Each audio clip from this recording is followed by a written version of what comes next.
searching for a better life, a rich boss with dangerous secrets. In the busy city of Lagos, where dreams rose faster than the morning sun and died quicker than the evening rain, lived a young woman named Amaka.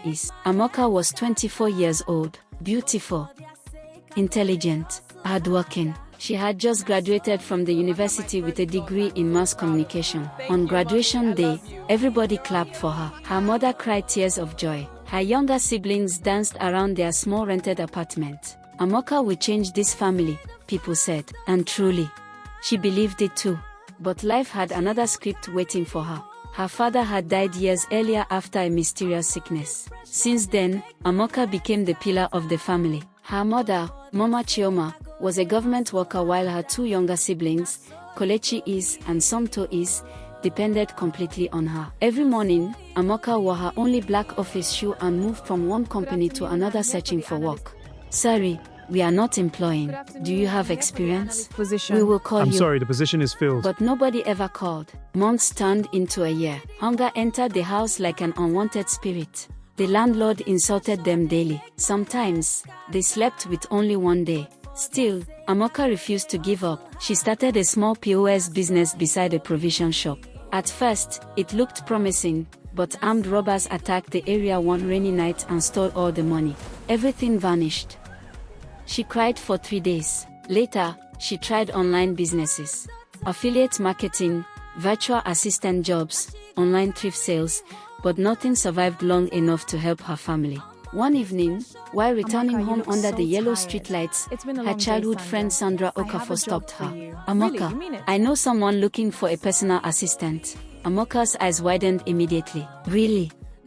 Sandra nodded slowly. But the man, he likes beautiful girls. Amaka did not understand the meaning then. The next morning, Sandra took her to a massive glass building owned by Chief Richard Williams, a wealthy businessman feared across the city. The office smelled of imported perfume and power. Chief Richard looked at Amaka from head to toe before smiling. You are intelligent, he said softly. I like intelligent women. Amaka got the job immediately. The salary was huge. For the first time in years, food returned to their house. Her siblings went back to school. Her mother started smiling again. But happiness came with a hidden darkness. One night after work, Chief Richard asked her to stay back. I take care of people loyal to me, he whispered. That night changed everything. At first, Amaka resisted him.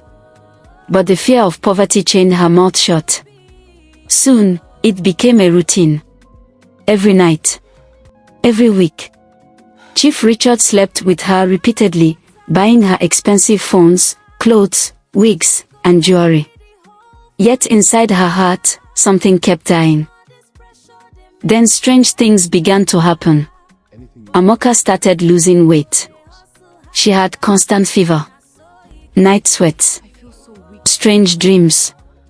In those dreams, she always saw a woman dressed in white standing beside a river of blood. The woman would whisper. Pain shared becomes a curse multiplied. Amaka woke up terrified every time. One afternoon, she collapsed in the office bathroom. When she was rushed to the hospital, the doctor's face became serious after the test. Miss Amaka, you are HIV positive. The word stopped. Her ears rang loudly. No, she whispered. This must be a mistake. But it was not. She remembered Chief Richard immediately. When she confronted him, the man only laughed coldly. You think you were the first? Amaka froze. Chief Richard leaned closer. You wanted survivor. Survivor has a price. That same week, she discovered another horrifying truth. 3 former female workers of Chief Richard had died mysteriously. They became mentally unstable before death. People whispered that Chief Richard belonged to a secret cult that used young women for dark rituals tied to blood. Fear consumed Amaka completely. She became bitter, angry, broken. If men destroyed my life, she told herself, then men will suffer too. That was the day darkness entered her soul. She transformed completely. Any man who approached her became a target. She stopped caring. Politicians, businessmen, married men, young boys with money. She seduced them one after another. 10 men. Then more. Some fell genuinely in love with her, not knowing the danger hidden behind her beauty. But every night after meeting those men, Amaka still saw the woman in white in her dreams. The woman kept saying, "The curse is growing." One evening, while leaving a nightclub, Amaka met Pastor Daniel Obi, a calm young preacher helping drug addicts and homeless people. Unlike other men, Daniel never looked at her lustfully. Instead, he said, "You are carrying pain that is not yours alone." Amaka became uncomfortable immediately. For weeks, Daniel kept checking on her. He brought food for her family. He paid hospital bills secretly. He even helped Kolechi gain admission into a tech school. Amaka could not understand why someone would help without demanding her body. One rainy night, she finally broke down crying in front of him. "I am a monster," she confessed. Daniel listened quietly. Then she told him everything. The job, Chief Richard, the sickness, the revenge, the men. Everything. After the confession, silence filled the room. Amaka expected disgust. Instead, Daniel said softly, "You became what hurt you." Those words shattered her heart completely. For the first time in years, Amaka saw herself clearly. Not as a victim, not as a destroyer, but as a wounded soul drowning in anger. Daniel encouraged her to begin treatment immediately and stop spreading the disease. Slowly, she agreed, but the story did not end there. A shocking scandal exploded across the city weeks later. One of the infected men traced everything back to Chief Richard's company. Investigations began. Several women came forward with similar stories. Soon, the police arrested Chief Richard for abuse, blackmail, and involvement in underground ritual activities connected to exploiting young women. The city was shaken. People who once feared him now cursed his name openly.